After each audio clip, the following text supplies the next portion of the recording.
Hindi ang ari ang pinaka-sex organ, kundi ang utak. Kapag sinabing S-organ, agad naiisip ng karamihan ay bahagi ng katawan. Pero ayon sa psychological at neuroscience, may mas mahalaga pa. At ito ang dahilan kung bakit minsan, kahit physically ready ka, wala kang maramdaman. Sa video na to malalaman mo kung bakit ang utak ang pinaka-importanteng S-organ na nabihirang marinig. Ang sarap o pleasure ay hindi nagsisimula sa katawan. Nagsisimula ito sa utak. Ang utak ang nagde-decide kung relax ba o tense, safe ba or may takot, interesado ba o napipilitan. Kapag stress ka, may trauma o maraming iniisip, pinipigilan ng utak ang pleasure.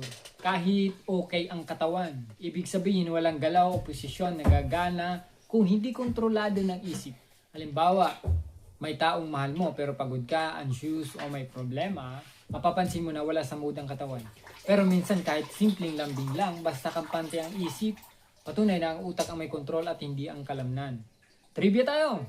Ang utak ay kayang palakasin o patayin ang pleasure. Kaya minsan isang negative thought lang, tapos na ang mood.